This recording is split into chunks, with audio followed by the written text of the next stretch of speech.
And that was that the reality is,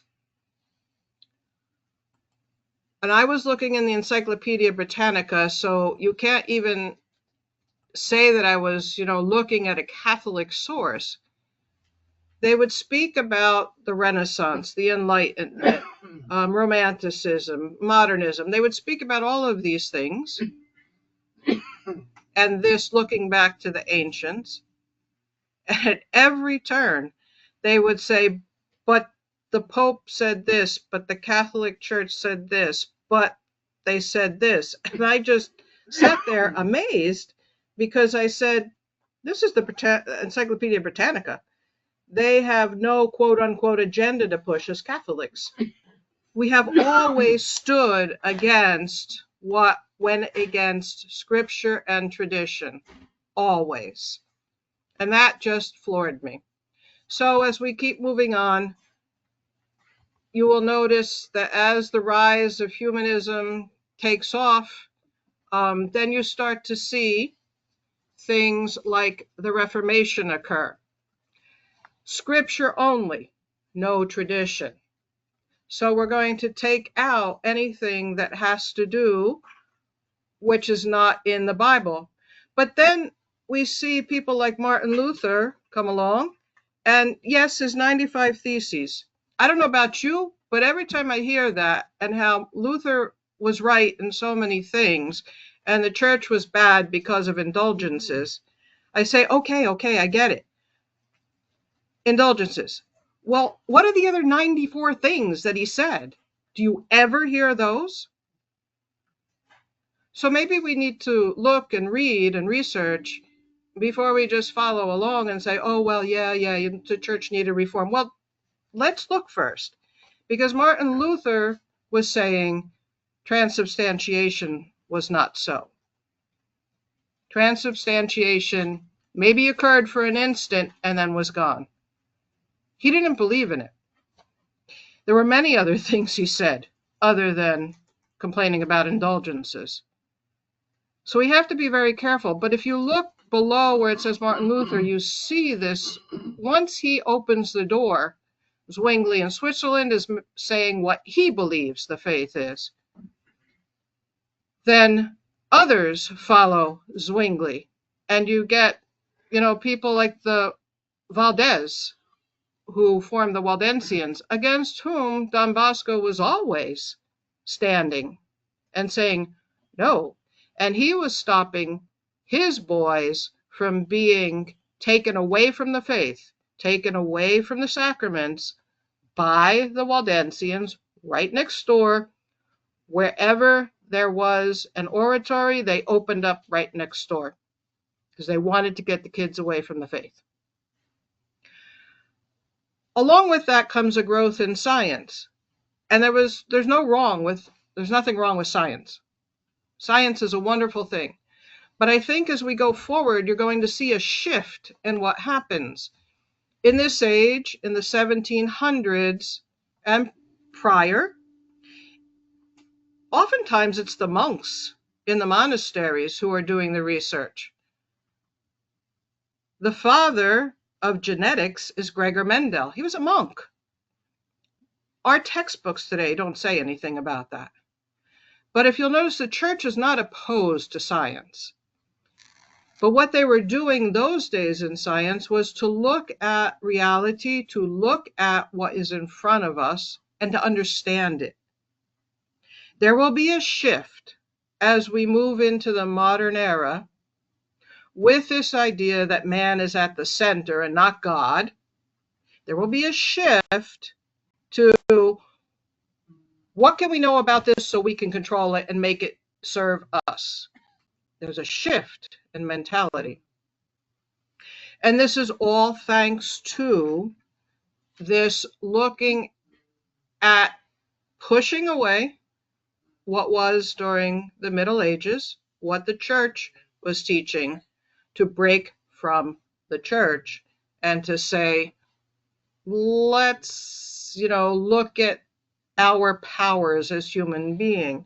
So in 1700s, you get Immanuel Kant, who says we can only know what we can experience. Now, experience for him meant in his senses, but mostly in his brain. What I can understand, what I can see, what I can think. This is called immanentism when it's at its full. And that's exactly where we are today with modernism. Modernism today basically says man is his own God.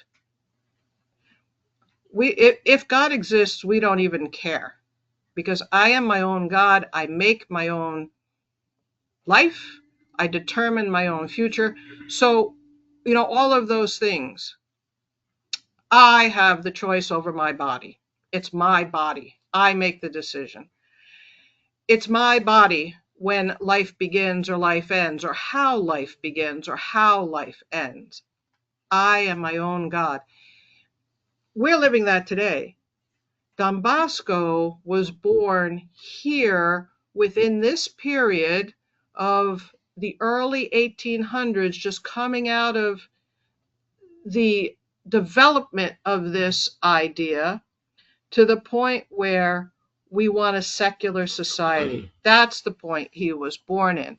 And you'll notice the names here: Alphonsus de Liguori, Father Nicholas von Diesbach. He is an immediate predecessor to Father Bruno Lanteri, who is an immediate predecessor to Father Cafasso at the Convito Ecclesiastico. So what Don Bosco is hearing has its roots right here, with Liguori, Diesbach, Lanteri, and then Cafasso.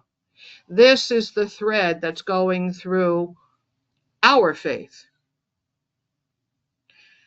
The thread that's going through the secular world is this idea of control, and I serve my own will.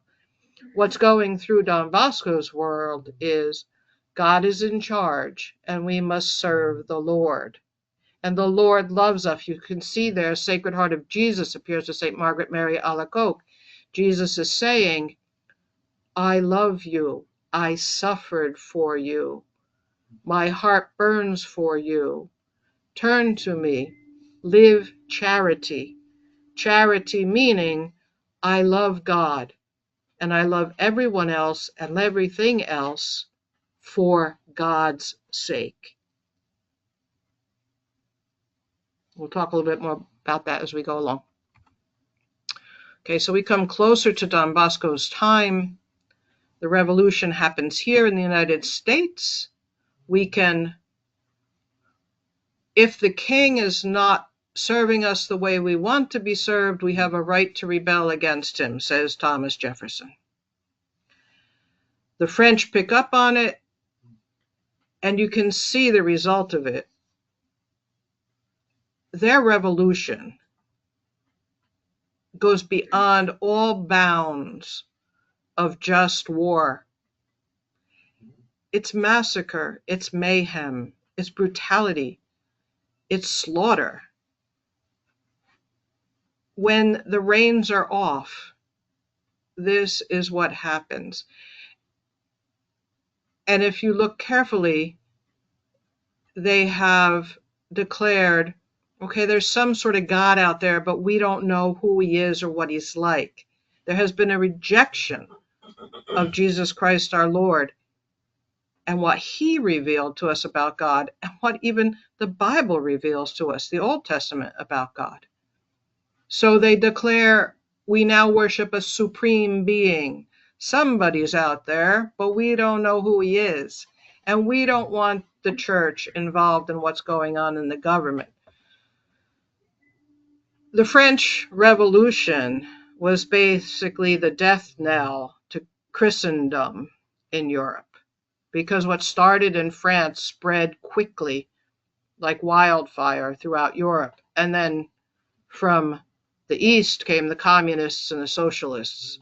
And now we've met together and we have this today. But again, you see running underneath, God is providing saints for every time. Father Luigi Guala, who is also at the Convito, and who continues these amicizie. Who are these amicizie? They are the groups founded by von Diesbach, carried forward by Lanteri, and now Guala, who founds the Convitto.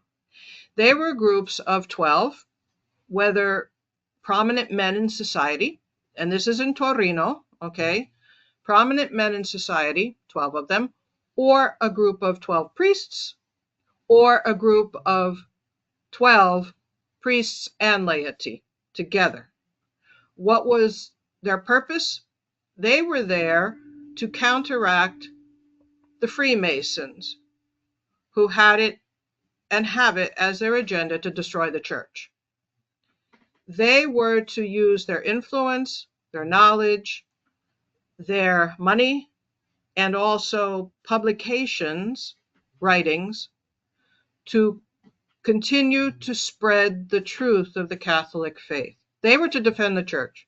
They were not an army in the sense of they didn't attack people, they didn't fight people.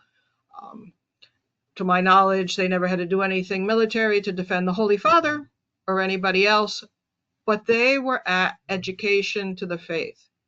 Now, it is into this that Don Bosco comes when he comes to the Convitto. He is aware of the Amicitia, he knows who they are, and these are the prototype for him of the Salesian cooperator. But he will add that aspect that Father Tom spoke about active ministry in the apostolate, coming to the oratory, teaching the catechism to the boys, and being there with them at their games, teaching them music, Gregorian chant, teaching them reading and writing. The cooperators are involved in all of that. They're also involved in washing their clothes, mending their clothes, helping them to get jobs in the city, finding employers, following up on them, finding boys who are in need and who will be lost, their souls will be lost, and bringing them to the oratory and saying, Don Bosco, you need to take this boy in. They are fully involved in the ministry, whereas the Amicitia were not quite there yet. Don Bosco kind of upgraded it. Okay, so then we get to Don Bosco. I'm sorry, the poster is going to get very filled now. We're obviously not going to go through all of this here. One thing I can point out, though, in 1818, Don Bosco is 2 years old. Mary Shelley publishes Frankenstein. Frankenstein was the first psychological novel. I know it's always billed as a horror story, but it was a horror story because Shelley was looking into himself, herself, and saying, there's this dichotomy in me. There's the good and there's the evil, and which will win. It was a psychological thriller. This never happened before. This is new, a new genre. But again, it's this introspection. So just to put it where we are in history and what developments are taking. On the other side, you have Charles Dickens, who's writing very much about the plight of society. And again, it's all down here on earth. Now, Charles Dickens was a believer. He did believe in God. He was, I believe, an Anglican, perhaps a Presbyterian. He was a believer. But at the same time, there was a lot of, everything about this earth and we got to keep people from poverty.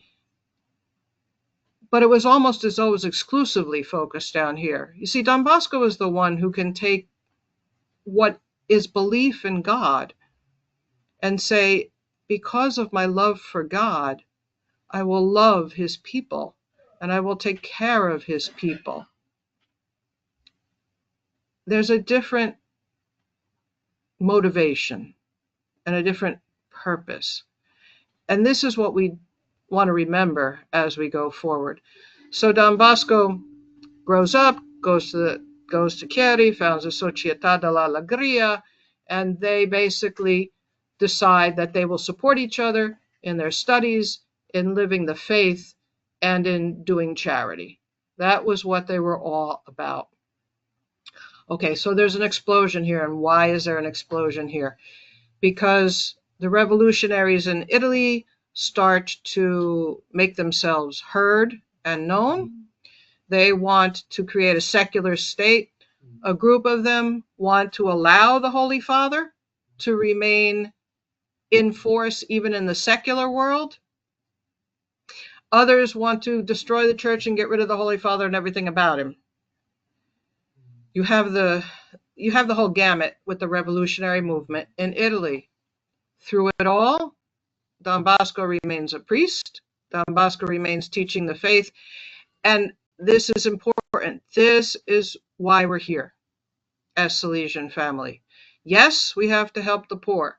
Yes, we have to feed the poor. Yes, we have to bring them material goods so that they can live decent, dignified lives. Yes. But if that's all we do, as Sister Maria Romero, Blessed Maria Romero said, we leave them poorer than we found them. Our job is to save souls. So Don Bosco knows all of this, okay? He's been reading all over the place, and he is alert and alive within his culture. So he sees what's going on with the revolutionaries. And he realizes that many of them are out to destroy the church. So what does he do? He gathers people around him, laity, and will eventually say, I have to found my own religious order. And will eventually say, now I have to found a religious order of women. It was he who said that the women did great harm in the French Revolution.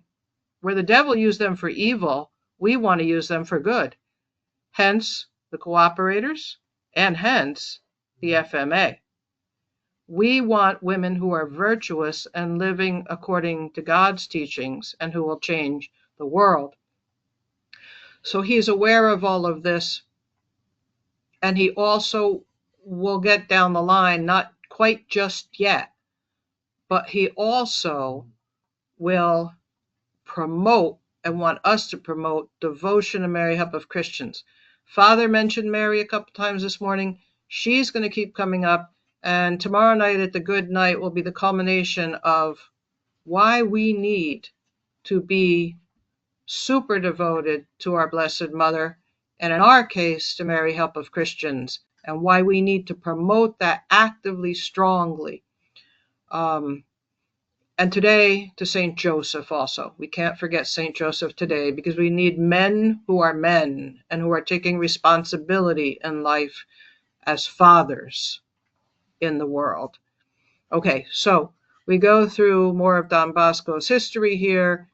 He starts to develop his oratory, and you can see it's a mess. Of course it's a mess because everything is happening. This is when Don Bosco is really moving, and he's starting to promote devotion to Mary, Help of Christians. Now, the interesting thing here also is the thinking of men like Kant, Karl Marx in 1847. We'll be getting Descartes. These humanists, Boccaccio and all of them, have come to the head in the revolution. So now what you're going to find is that the church, the popes, will start to write and condemn this modernist thinking. They will start to say, no, they are not looking back to the tradition. In some cases, they're only picking and choosing what they want out of the scriptures and ignoring what they don't want. And we must stand against this. So you can see Leo XIII and his predecessors writing encyclicals, writing the syllabus of errors, and saying we must oppose these trends in society. And that's where Don Bosco is. He says we must found independent Catholic schools where we are in charge and we can teach the truth, the full truth of the faith. And yes, he is building an army for the Holy Father, but not the kind that takes arms. He's building an army of saints, hence Dominic Savio in 1857. hence the cooperators, hence the FMA, hence ADMA, hence the SDB, as he considered us the Salesian congregation. We are one. He doesn't say family. He's got the family spirit, so that's there. He says congregation. And it's evident that we were one because he was oftentimes the one who was calling people to the missions, who wrote the constitutions or the rule.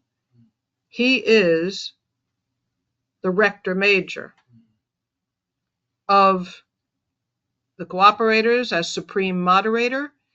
It was his Salesians, Caliero, Rua, Costamagna, who were with the sisters in Mornese and then Nizza as the director. We are one family. Don Bosco never had any thought to the contrary. Okay, so as we go forward now, Don Bosco has sent out missionaries. We're in the 150th year of that for the SDB. 2 years from now, we'll be in the 150th year for us sisters, the FMA, who went with the SDB to Latin America. He was always sending us as family. Always. But we come to the time when now the missionaries are out there. Don Bosco has died in 1888. Don Rua takes over. And you'll notice on the lower portion of this green area of the poster, these boxes in red, these are all new groups of the Salesian family that are being founded, whether founded by the rectors major, especially Rinaldi, or by SDB, or in a couple of cases by cooperators, at least one for sure. You start to see this movement of an expansion of, we need more workers in the field. Let's face it, the SDB and the FMA are a certain number, and we're doing what we can. The cooperators are here with everybody. You'll see in 1910 there were 300,000 cooperators in the world. But in some places where the Salesians can't get others to help, or they see the seeds of vocation in the people right there. But for example, with Blessed Luigi Variara, he founds the Daughters of the Sacred Hearts of Jesus and Mary in Colombia in a leper colony among the lepers, and some of these sisters are lepers or daughters of lepers. They would not be accepted in other congregations, so he founds his own order with lepers to serve lepers. So the family starts to grow. Now it's organic. There is no plan to say we're all together as one family, but the founders, the SDB, are handing down. Don Bosco is the center of our family as our founder. Mary, Help of Christians, is the Blessed Mother, whom we honor under that title. Christ is at the center of everything, of history and all time. In the Blessed Sacrament, we are Catholic. And this is just nurtured and brought into these people as they're founded or officially established. Certainly there were past pupils of the FMA and the SDB for a long time, but official founding sometimes took a little time. But as you'll notice up top, all of a sudden there becomes this real push by the popes to condemn modernism, which grew out of the Renaissance, which grew out of the Enlightenment, which grew out of empiricism, which grew out of all of those things that focus on the human and the human way of understanding. And interestingly enough, at the same time that this is happening, they also start to put out numerous documents, about the Blessed Mother, and about the rosary, about saying the rosary, the power of the rosary. I had never realized that before until I sat down again to do this. And I said, interesting. In this time when the world is moving far away from Christ, from God, from the faith, the Holy Fathers are saying, go to Mary, go to Mary. And Mary is appearing much more frequently. Mary is telling us, penance, pray, listen to my son. This is the eternal battle between good and evil, and Don Bosco was fully immersed in it and stood like a rock in the midst of that turbulent sea that he saw and knew was a persecution against the church. So what I just want to bring out here, you'll also notice that there were attacks against marriage within the church. Communism is on the rise, and we start to look at saying, let's honor Mary. So what happens? The Mother of God, the declaration of the dogma of the Immaculate Conception, the declaration of the Annunciation to Mary. Somebody needs to shut off. Okay, thank you.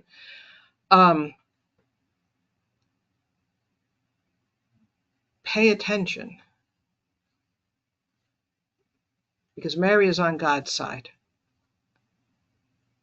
And she is the help of Christians. It's not by accident that we call her that. Of course, in Don Bosco's mind, Christian equated to Catholic. She is our help to remain faithful to her Son and the teachings of the Church in Scripture and tradition. But Don Bosco was calling the laity to the table, and his sons and daughters were calling others to the table to form other groups and congregations, to continue in this work and to do the work together as family. Okay, so we go forward a little bit more, and we come into the 60s and Vatican Council II, and you will see a shift in the groups that are founded. Most of the groups founded before Vatican Council II, except for ADMA and the Cooperators, whom Don Bosco himself founded, were religious orders. Once Vatican II happens, you'll start to see that the groups that are founded by the Salesians are not necessarily anymore religious orders, but they're groups of laity, maybe working with religious order, or maybe the two mixed together in the group. So you could go back to those amicizie. There's a shift because now Vatican Council II has kind of ratified Don Bosco and says, we need all hands on deck. We don't live in Christendom anymore, where the faithful are working and listening to the priests and the bishops, and they have an influence over society. We don't live in that world anymore. We can't let it be that the priests and the nuns are out there, and they're the ones teaching the faith and maintaining the faith, and the families are living that faith at home. Now we're in a world that is antithetical to who we are. Tries to attack Christ in his church. We need everybody working for the salvation of souls. It's not good enough that we're just good Catholics in our homes anymore. Not that there's something wrong with that, but the world, it's burning around us. Humane Vitae in 1968. How many Catholics use contraception? Why were the bishops the ones condemning it? Where were the faithful Catholics saying, I refuse, and you shouldn't do this either? It's a sin. we need the broad base of the laity. Not that we didn't need them before. It's just that now it's critical. And to oppose all of the teaching that, in all honesty, the communists have infiltrated the universities, the colleges, and they influence through the media and everything. We have to know our faith, the fullness of the faith, the whole thing. And we need to stand firm in that, in season and out of season. So we have to be the ones, all of us, to support Humanae Vitae and say, no, this has to stop, because he predicted, Paul VI, that once you open this door to contraceptive mentality, you're opening the door to euthanasia, to abortion, to everything else down the line. And look again, it's me. It's my will, my control. It's not God and his will and his commandments and his control. This is all what modernism teaches. My will, me, myself, and I. Nothing more about mortification, nothing more about patience, nothing more about humility. It's me, and I make my way. So we continue on, and we saw more groups founded, but we also see, after Vatican Council II, a huge push with the cooperators.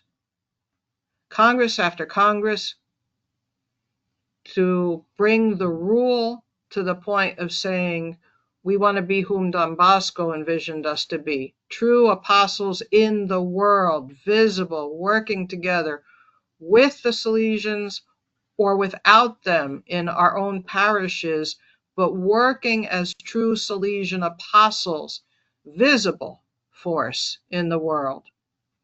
The cooperators should outnumber us about 100 to 1 at least. It is a vocation. We need to help people find and follow the vocation that is theirs. And why? Again, this is this broad base of we need everybody on deck, promoting the faith, trying to help to save souls, bringing people into the church, and condemning the error of modernism.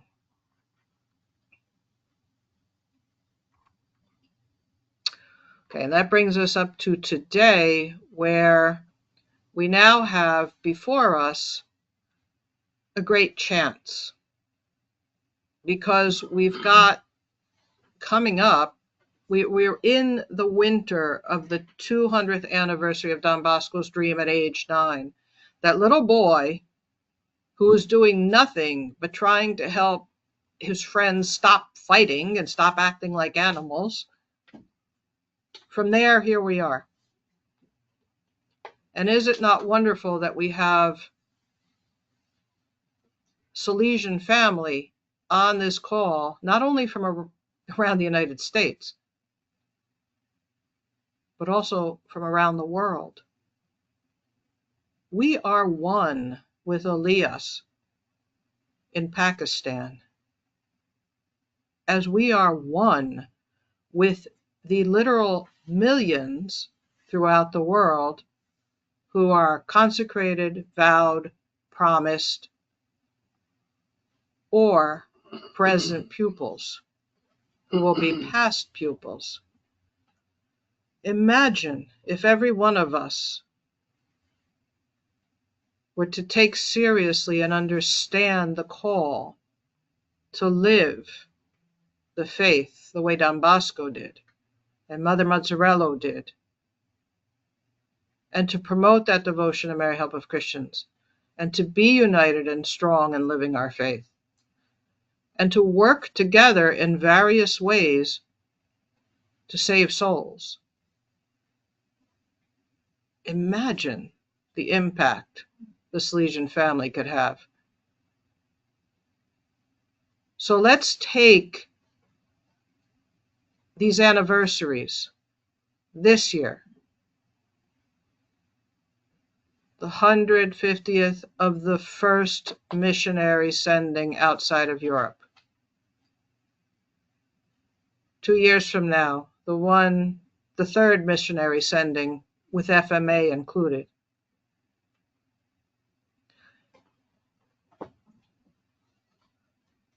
And of course, we've got many other anniversaries coming up because we're only in 1875,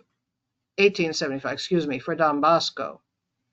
So from 1875 to the end of his life, we're going to have a number of other 150th. And then after that, it's going to be the 150th of this congregation or that congregation or this group, past pupils, etc. So right now, it's also the Cooperators' 150th in 2026. What are we doing as Salesian family to celebrate these things? What are we doing as a family as a whole to celebrate the SDB going out into the world?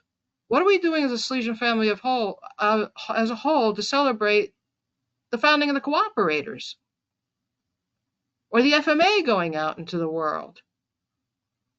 Or any other group that was founded and who are present here in our province? What are we doing? How are we celebrating them? How are we going to get together and look back and say, what did they do? And what does it mean for me in my life today? So I'm not going to go through the rest of this, but the reality is that whatever we do to celebrate, whatever we do to look back, whatever we do should be that renewal, that relaunching, and that revitalizing. Should be to say, where did we come from?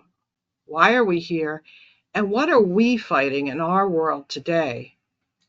Where do we pick up the battle between good and evil? Where do we defend the faith, not because it needs defense, but because it's under attack?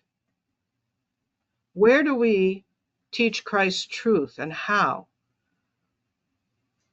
Are we bold in the proclamation, or do we shy away because we don't want to offend people? Let us be clear.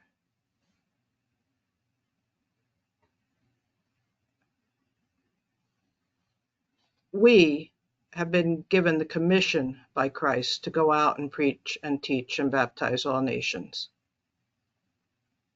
I would rather offend people than offend God. But it's not on my ticket if they're offended. That's on them. Anyway, that's what I can share. There's more. Tons more. Trust me. But you'd have to do a lot of reading. But I will leave you with this one last image, which is perfect for modernism. Okay, I can't see what I'm doing here. Where is... this computer. Oh, you can see it? Yeah, is it visible? This computer in front of Oh, right. Yeah. Here. Thank you. Correct. Thank you.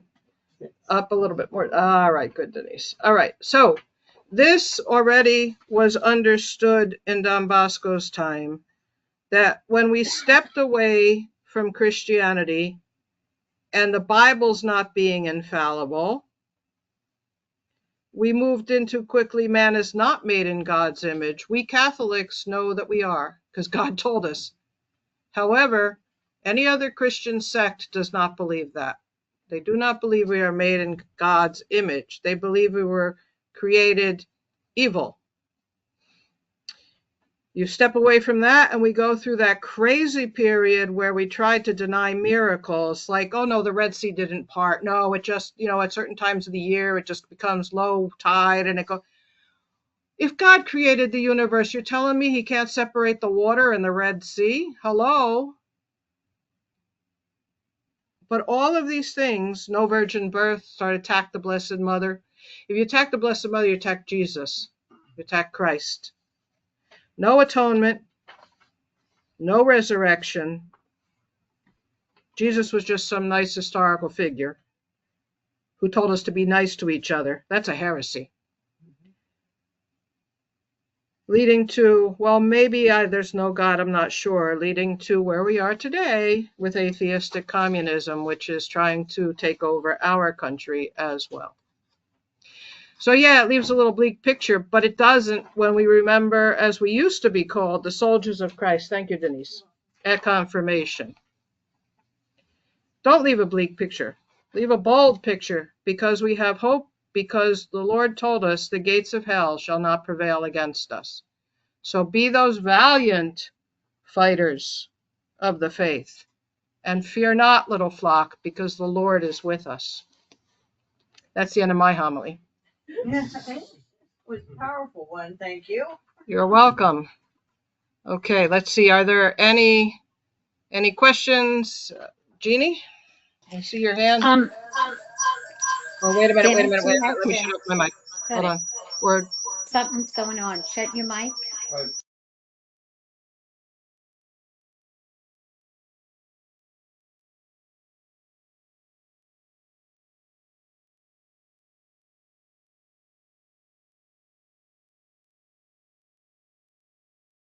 That's right. Jeannie, try again. Thank you.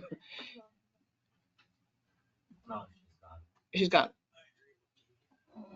Anybody out there try to speak so we can see if we still have that same problem? Okay, there you are. Unmute yourself, Jeannie. You're muted. Okay, sorry. Okay. What I want to say is Dennis and I are down here in Florida, and we are experiencing every single thing that you have said. It's amazing to me how we have been involved as Salesian cooperators, not even wanting to. I mean, it was just drawn to us. We are involved. Dennis is involved. We're very involved in our parish. And it's everything you said, sister. I'm in a Woman of Grace movement where we're trying to tell the young girls there is another way for marriage.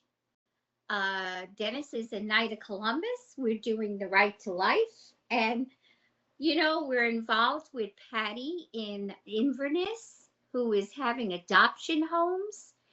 And I loved hearing what you said because it affirmed us as a unit. Because there are no other cooperators in the villages, you know. And yet we're able to live the Salesian spirituality. We had people over our home last night, and all they kept saying is, you people bring joy. And they knew we went to Blessed Mother's in our backyard. And it's so beautiful to hear what you said and feel affirmed as a Salesian cooperator in the world. Because it's not easy to go against the current, but we are. We are doing it. And then when we get back to New York and we go to the shrine, we feel that's our home and we feel loved. So thank you for that, because Blessed Mother's right here. I could show you the big maybe you could see the big statue. I don't know, Dennis, if you could. She's right here, and Mary Help Christians is across. We have statues all over because we need her. We need her desperately. And so thank you very much for putting this together. Selfishly, I can't speak for Dennis, but selfishly, I needed that encouragement. So God bless you. Amen.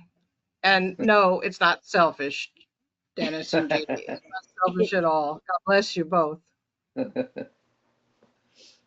Anybody else?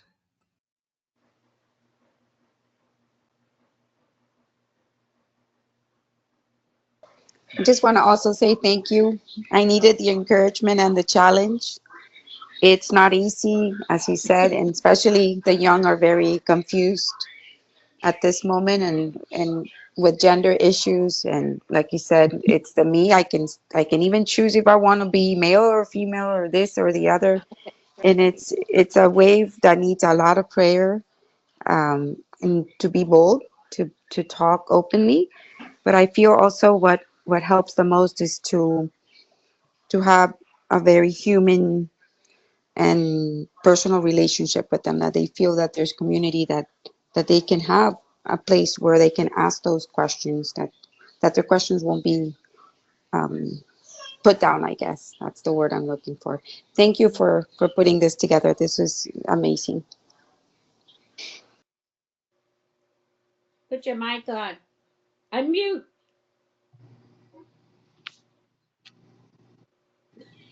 Thank you, Anna. And you hit the nail on the head. We have the truth. There's no doubt about that. Christ handed it to us, to St. Peter and to the apostles. And our mission is to keep that deposit of faith safe and intact through all time. But you said the key. It's with love, charity to God, charity to each other, the family spirit that Don Bosco founded.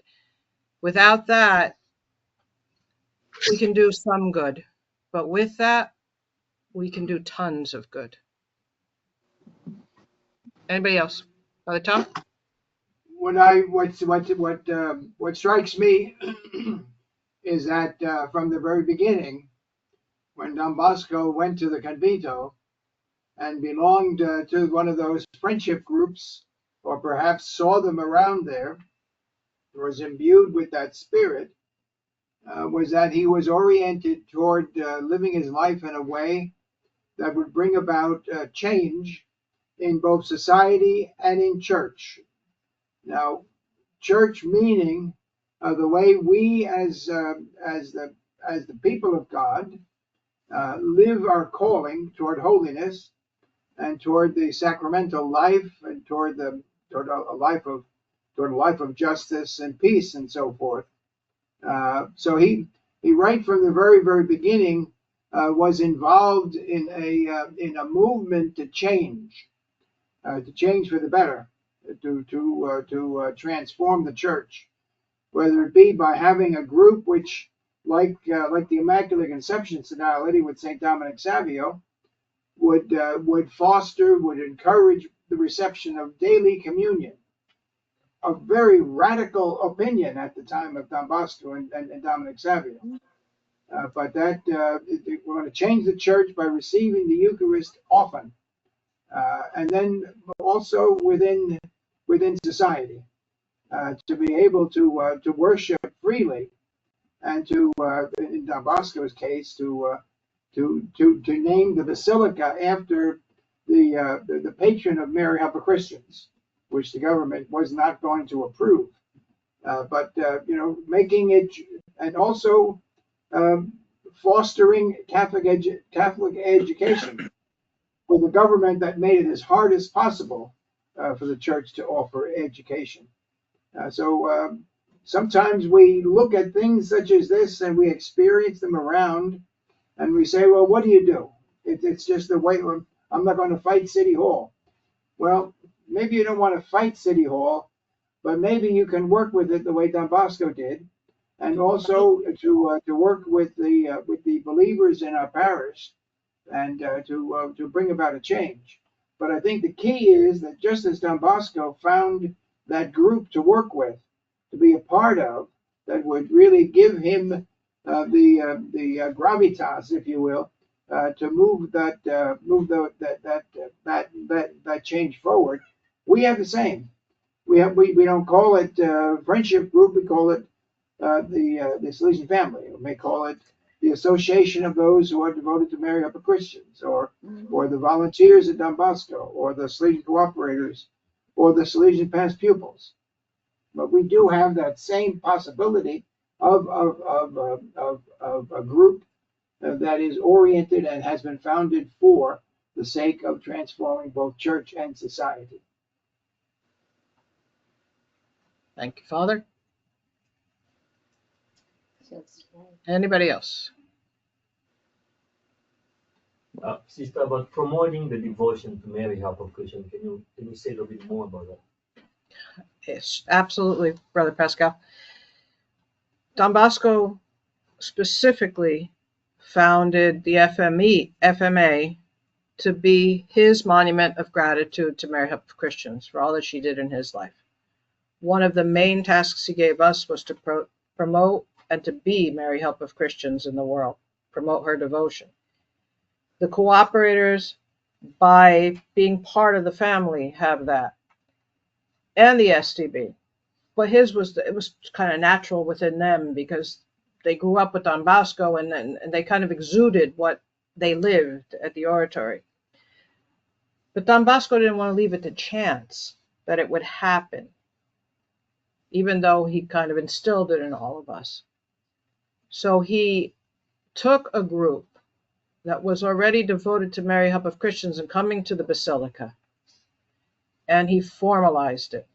He raised it to eventually, very quickly actually, an arch confraternity, which meant that it could spread throughout the world, this devotion to Mary Help of Christians. And the basic tenets of it are daily rosary, frequent confession and communion, spreading devotion to Jesus and the Blessed Sacrament, and spreading devotion to Mary Help of Christians. Those are the basic rules, and they're supposed to meet like once a month. For more formation in the devotion to the Blessed Mother, and for Mass, confession, rosary. So he made this group specifically so that this would not just get lost in all of the other things that the FMA and the SDB and the cooperators and everybody do. The group could be founded by anybody. It could be founded by a cooperator. It could be founded by a person who's not even in the Salesian family. It could be founded in a parish, in a school.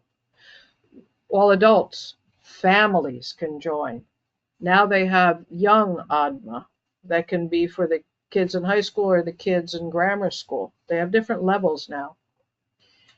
And the idea is that we ourselves need to cultivate a huge devotion to Our Lady and speak of that and make it obvious. Sometimes we get negative feedback about Marian Day at the shrine, just as an example. That, oh, it's not like it used to be, there are no kids, there are no games. And we're saying, okay, but look back at your school and your parish. How strong is your devotion to Mary Help of Christians there on a daily basis?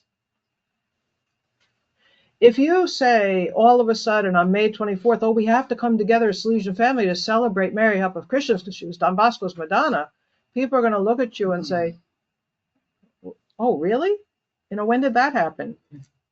Because if it's not on a consistent daily basis in our own works, where we're promoting her, speaking of her lovingly, celebrating her feast days, having rosaries, having processions. What does this mean to people from May 24th?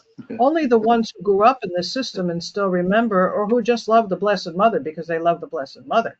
They're going to be the people who are going to come. Are the schools going to promote it? Are they going to encourage the families to come? Are they going to build this devotion on a daily level to our Blessed Mother? Are they going to say we're family and we need to come together as family to honor Our Lady or Don Bosco? What about the 31st? Do we gather? Do we celebrate? So it needs to, I think, life has gotten so complicated that we've forgotten some of those things that really made life special as Salesian family. Coming together for the Feast of Mary Help of Christians used to be something really big. The schools used to bus people in.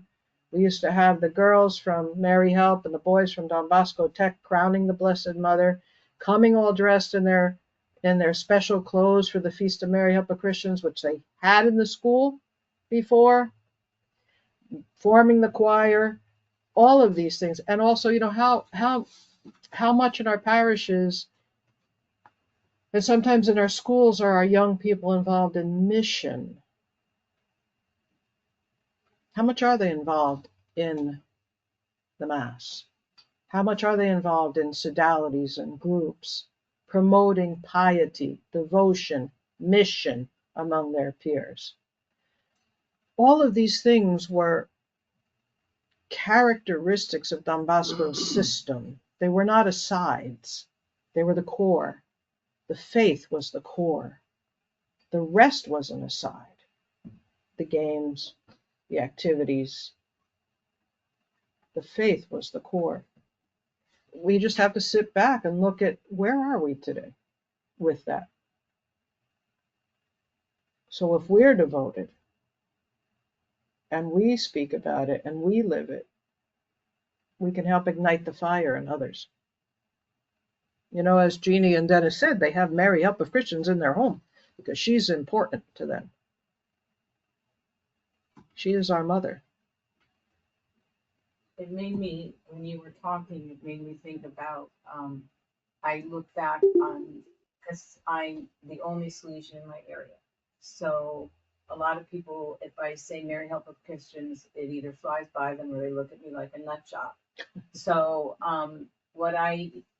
a few years, I don't even remember what it was, but I decided, you know what, I may be the only one here, but I'm living my call out as best I can. And you know what? I'm going to start. I always wear my pin, even the one on the necklace, but Cooperator pin. So people ask me about that sometimes. And I also, a few years ago, started, when, like Jeannie said, they have a statue in their home, like make sure I have that. But I have, when we do live Stations of the Cross with the youth, I now, every Sunday, bring to the church my Salesian to go box, and it has like a candlestick which is in the shape of the crucifix, because Jesus is the light of our life. And then I have a picture of Don Bosco, and I have a statue of Mary Help of Christians, and I pack it up and drag it in every time I have an activity with the kids, and then they ask me about it. And I have started on the prayer chains. I have a small Salesian prayer chain, and I'm responsible for the one in my parish.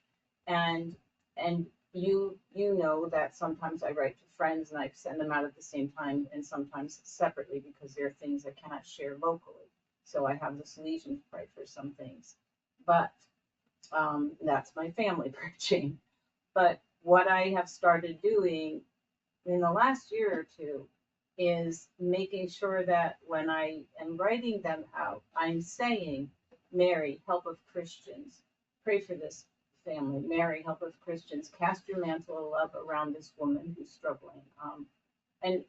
And I figure, like most of my Salesian life, it's unknown, but it shouldn't be. I'm trying to, and I live my vocation, but now I'm more or less putting a label on it for people. Go ahead and ask me a question about that, or I explain it to the kids or something, so I'm trying to be more active in promoting Salesian for the sake of Salesian, as I have always promoted Christ, because he is the center of our lives, and that's the center of my Salesian life. Thank you, Denise. Okay.